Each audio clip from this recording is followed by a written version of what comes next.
Qual é a diferença, quando a gente fala aqui no Brasil e no Ocidente em geral, de Oriente Médio, povo árabe, persa, islamismo, há uma grande confusão nessas categorias, né?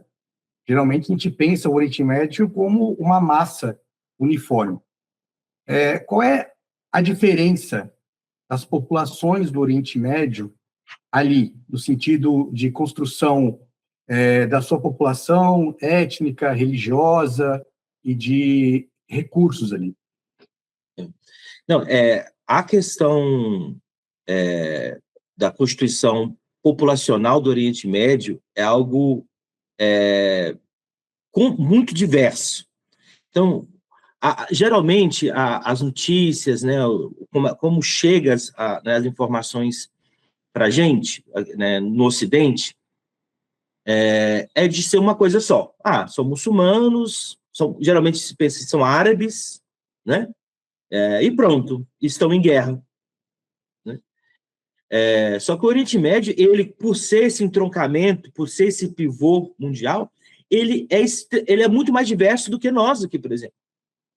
Se for colocar de forma, né, mais objetiva, do ponto de vista da dinâmica das populações, ele é mais diverso do que a população brasileira. Né? Então, você tem o povo árabe, né, vamos lá, que inclusive não é o povo árabe não pode ser confundido com os muçulmanos. Vamos lá? Então, o povo árabe é um povo que tem seu polo de radiação populacional na Península Arábica, por isso o nome, né? Mas que inclusive vai se diversificar e vai se miscigenar, né? Ali na região. Então, você vai ter árabes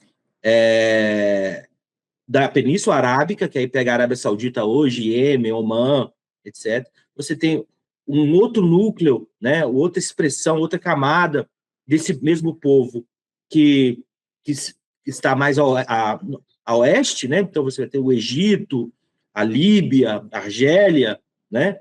Essa parte norte da África, também extremamente miscigenada, né, com outros povos ali, berberes, né, tuaregues, europeus, africanos do sul, né, da África subsaariana. Então, você vai ter Então, a gente fala povo também, a gente não está falando aqui de genoma, né?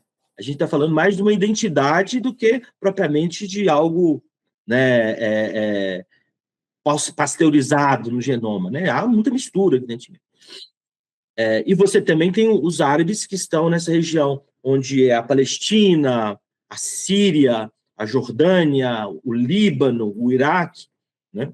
Então, é um povo, né, que está espalhado por ali e que é diferente de ser muçulmano. O muçulmano é religião, o Islã é uma religião. Então, existem árabes que são árabes cristãos, por exemplo.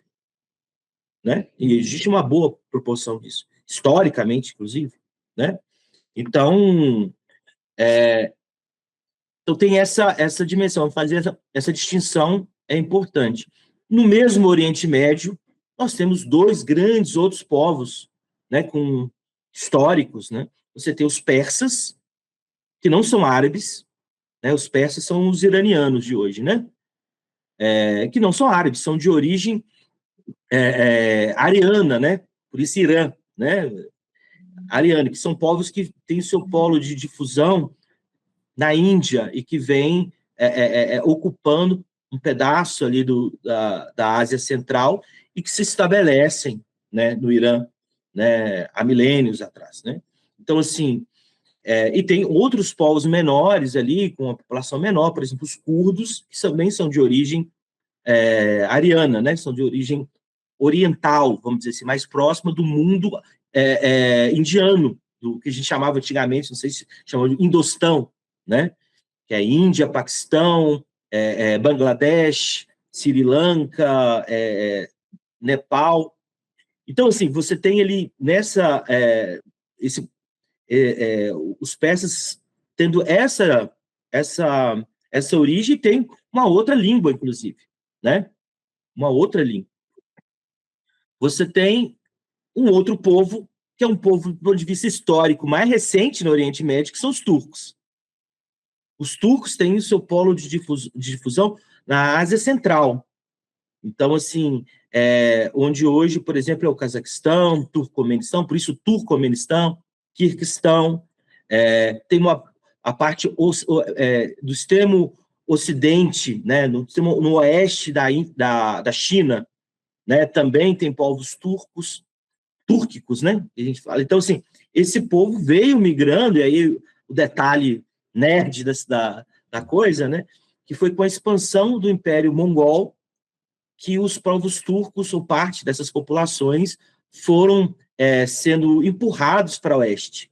Então, saíram da Ásia Central e foram sendo empurrados até chegar na Anatólia, né, que hoje é a atual Turquia, naquela península, que antes era ocupada, enfim, por outros povos, hititas, antes disso, né, povos de origem indo-europeia, depois foi ocupado por povos árabes, gregos, romanos, né? Então, a última ocupação, antes dos turcos chegarem, foi do Império Romano do Oriente, né?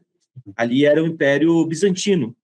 Então, os turcos chegam, conseguem ocupar a Anatólia, derrotam o Império Bizantino, então Constantinopla cai, e eles fundam Istambul sobre a Constantinopla.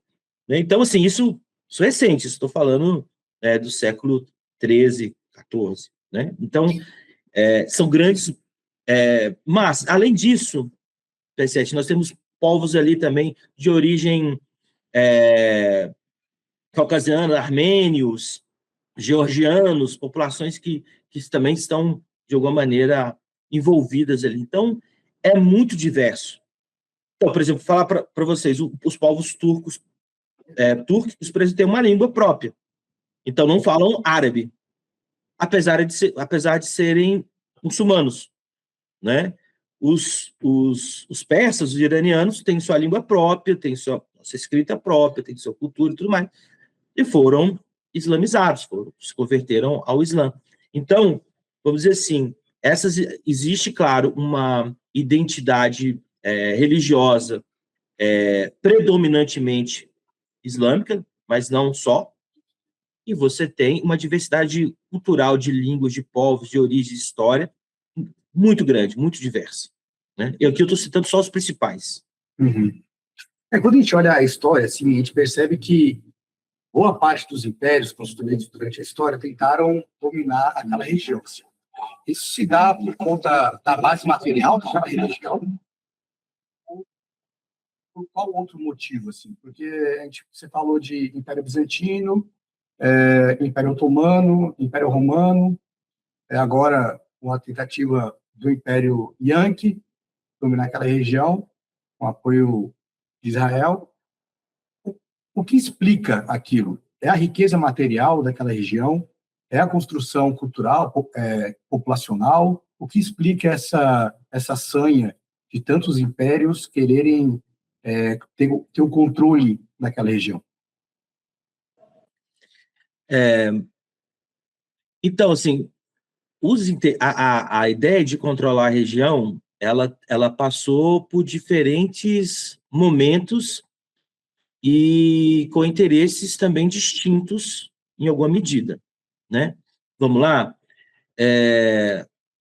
Para pegar a história, a gente pode viajar aqui na história, né? A ideia é um pouco essa, né? Inclusive.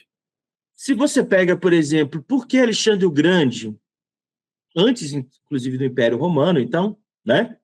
Alexandre o Grande queria dominar o Oriente Médio, né? Quem que rivalizava com Alexandre o Grande, né? Era a Pérsia. E aí a gente não podia, não tem por que considerar o petróleo nessa época. Uhum. Né? Mas ali era a civilização, ou parte dela, né? A parte mais avançada da humanidade estava ali.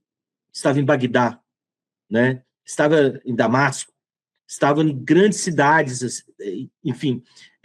Você tem ali é uma região muito rica culturalmente, economicamente, né? Então, havia interesses. E a Grécia, o que era na época? A Grécia não era um nada. né? Era um nada, do ponto de vista geopolítico, nada. Claro que a história ocidental parece, né, que Parece que é construído por ela, né? é construída, foi escrita, né? Uhum. A versão ocidental da história da humanidade, parece que a humanidade começou na Grécia. A Grécia era uma periferia. Primeiro, a periferia do Egito. Vamos lá. Né? E o Egito, que faz parte, que compõe esse repertório, Egito uma potência agrícola, uma potência científica na sua época. E aí, devido, claro, às condições, por exemplo, de ter construído uma grande civilização a partir do Nilo, você teve ali o desenvolvimento de uma agricultura muito eficiente, você teve a construção de um Estado, né, muito forte, enfim, coisas que eram impensáveis para a Grécia. A Grécia, então, era uma periferia desse sistema, né, egípcio, né? Então, você tem... dominar, por exemplo, aquela região significaria você ter acesso à tecnologia, a conhecimento, cultura e também alimentos em grande escala. Coisa que depois a gente poderia até falar sobre isso, mas assim, uma grande civilização geralmente é associada, a gente pode associar à existência de um grande rio, à existência de um cereal que seja armazenável, né? Então, o Egito, qual que era o cereal? Né? O trigo. Então, você tinha o Nilo, que era uma condição, né? Você ter uma grande quantidade de recurso hídrico para poder manter uma agricultura eficiente e ter um cereal base para alimentar essa população, e com isso você fazer a população crescer e construir um Estado. Né? É aquilo que nos termos que o Marx coloca, né? É um Estado a partir do sistema tributário, né? Ou modo de produção asiático, como ele coloca. Então, o Egito tinha isso, a China tinha com seus rios, né? E a cultura do arroz, não é isso? Os hindus, né? Tinham com Ganges, né? A cultura do arroz, do trigo. Então, você tem essas grandes civilizações, grandes produções também materiais, de tudo, e aí do alimento você consegue diversificar a economia. Então, dominar essas regiões era fundamental, e para povos, inclusive, muito pobres, como o caso dos gregos, como o caso dos gregos macedônicos, né, na era do Alexandre, era ter acesso a uma riqueza que era impossível para eles. Impossível construir com as suas próprias energias. Tanto é que a Alexandria, a cidade que foi construída pelo Alexandre, a pretensão, né, é de construir uma biblioteca enorme que se reunia todo o conhecimento do mundo, né? Vamos lá. Por que não construíram na Grécia? Construíram no Egito, porque lá tinha as melhores condições, tinha, inclusive, profissionais, tradutores, escribas, né? Era uma área onde onde o pensamento poderia percorrer e ser melhor organizado, sistematizado. Então, assim, estou aqui viajando na história, mas é sobre isso inicialmente, né? É sobre isso. E claro que controlar militarmente determinadas regiões, né, determinados pontos de gargalos geopolíticos, no caso, por exemplo, hoje o canal de Suez, né, enfim, que faz a conexão entre o Mar Vermelho e o Mediterrâneo, é fundamental. Se você controla essa região, você controla a passagem de tudo, né, do norte da África para a Ásia. Da mesma maneira como a gente pode conversar sobre o Hormuz, né, quem controla o Hormuz hoje controla, e hoje mais do que antes, tem um papel fundamental por causa do petróleo.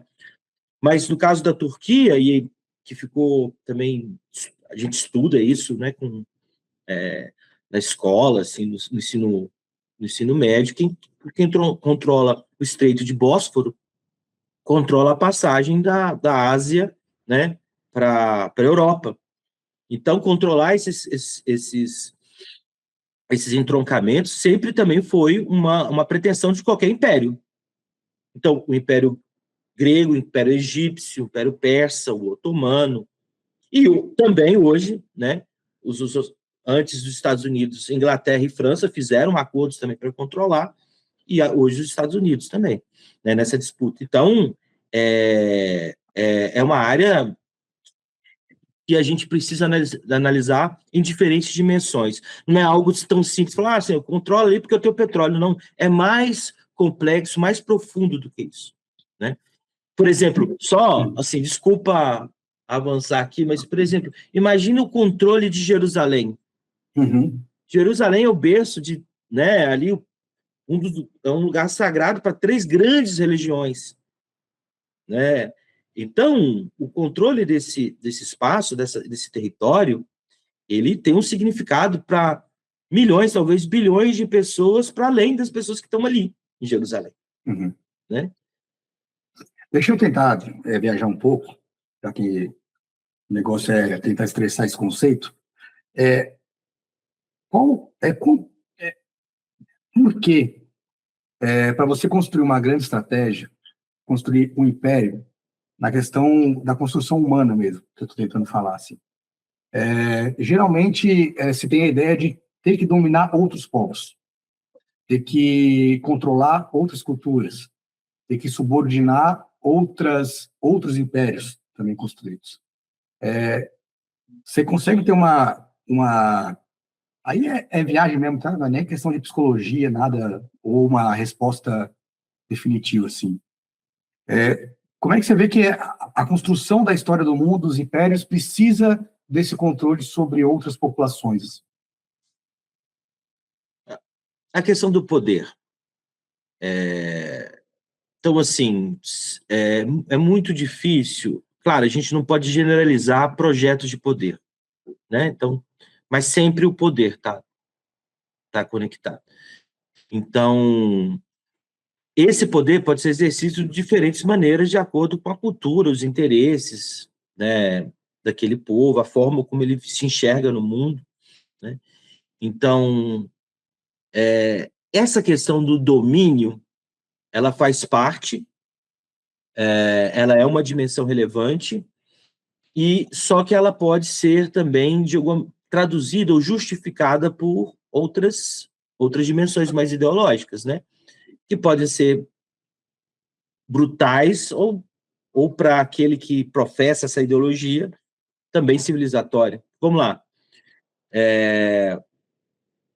O caso, por exemplo, da grande estratégia iraniana, eles querem projetar o poder nacional iraniano, mas qual que é a visão? A visão não é de dominar esses povos do entorno, mas de libertá-los, libertar o mundo muçulmano do grande Satã, que é o imperialismo ocidental, em especial dos Estados Unidos. É um projeto de projeção de poder com um lastro ideológico de anti-imperialista. Tá certo? Olha, essa região aqui, o mundo islâmico deve ser deve ser libertado do, da, da, do domínio ocidental. Isso sempre foi assim ou depois de 79 que essa grande estratégia e essa visão do mundo se instalou mais na Pérsia? Não, é mais forte com o Islã xiita, né? Então, porque o Islã ele é também muito diverso, assim como tem muitas facções, visões, escolas do cristianismo, né? Não é só o católico, por exemplo. Uhum. Você também tem no Islã as duas principais, a principal é o sunismo, que é praticado por maior parte, né, esmagadora da população islâmica, né, mas você tem o xiismo, que ele o núcleo central dele está no Irã, mas também tem difusões, evidentemente, no resto do mundo, e ali na região também, mas ele é uma visão que conecta religião e libertação nacional de uma maneira mais organizada, né?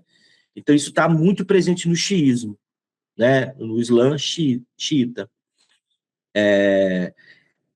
O sunismo tem esse aspecto.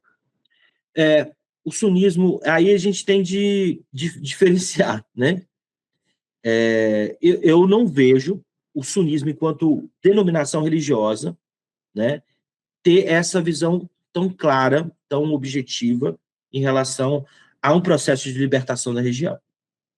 Agora, o grande projeto, a grande estratégia árabe, não estou falando de religião, estou falando do povo árabe, da identidade árabe, da língua, dos costumes, etc., árabe, teve o seu momento anti-imperialista, né, que foi principalmente ali a partir da década de 50 e 60, quando o Nasser, né, Gamal Nasser, ele assume o poder no Egito e ele cria, aí sim ele, claro, e o núcleo dirigente, né, cria um bloco de dirigente na região que via a integração dos povos árabes, em especial do Egito, do Líbano, da Síria, né, da Palestina, como essa integração e essa unificação como o núcleo, né, político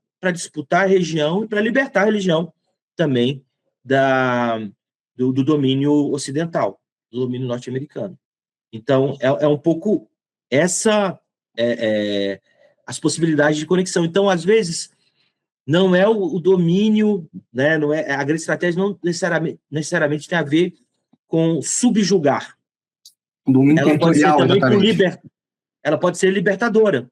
Uhum. Ela pode ser libertadora. Ela pode ser, claro, imperialista, pode ser. É o caso dos Estados Unidos, é claro. Por exemplo, o projeto inicial otomano, turco, era de dominação mesmo. Olha, nós somos um povo turco, isso lá no Império Otomano. Uhum. Povo turco, nós temos um projeto de dominação da região, de domínio da região, de extensão desse poder, inclusive de extensão e projeção de poder para a Europa, né? Então vamos lembrar que o Império Otomano chegou às portas de Viena, né? Chegou às portas de Viena. Então, assim, existe isso também. Existe também essa dimensão. Aí a forma como se justifica isso tem várias, né? Por exemplo, para os otomanos, para os turcos otomanos, ali no século XIX e XX, não, até antes, na verdade, desde a queda de Constantinopla, eles pautavam o seu processo de expansão no Alcorão. Né? Então, um dos grandes projetos, né, do Islã era tomar Constantinopla, tomar Viena, tomar Roma. Então, assim, isso aí é outra discussão, mas está ali essa ideia de expansão do mundo islâmico, né? E o Império Otomano tomou isso como missão naquele momento. Não estou falando agora, viu? Uhum. Naquele momento, como missão, como grande estratégia. E mobilizou todas as suas forças para tomar Constantinopla e conseguiu tomar Constantinopla, conseguiu controlar o Estreito de Bósforo, conseguiu ocupar os Balcãs, né? E olha, deu trabalho, né? Tanto é que aí oprimiu os povos árabes. Vamos lá. Oprimiu os povos árabes. Tanto é verdade isso que as potências ocidentais, a partir, né, do início do século XX, para desorganizar, desmembrar e derrotar o Império Otomano, usaram o nacionalismo árabe. Falaram assim, olha, vocês têm que se libertar do Império Otomano, dos turcos. E aí tem toda, né, uma literatura sobre isso, filmes, etc. Eu recomendo pesquisarem sobre o Lawrence da Arábia, né, que era um agente secreto inglês que atuava na região, ajudando, colaborando com a insurreição árabe na região para derrotar os turcos. E conseguiram, e depois dividiram a região entre França e Inglaterra, né? Uhum. Num acordo. Depois foi substituído, depois da Segunda Guerra Mundial, foi substituído pelos Estados Unidos, o domínio ali da região. Então, o povo árabe nunca teve, de fato, o controle ali, né, pelo menos na modernidade agora, nunca tiveram o controle da região, né? Um projeto para a região que fosse consolidado. Mas teve na disputa e destaco assim, que a grande estratégia árabe nasceu ali nos anos 50 e 60, aí sim, já com a experiência de ter sido traído pelas potências ocidentais, pensa o seguinte: olha, nós temos de construir um projeto nosso próprio de unificação dos povos árabes, dessa identidade, dessa cultura, etc., né, para lutar contra o imperialismo. Né? E lutar contra o imperialismo ali significa, né, P7, também lutar contra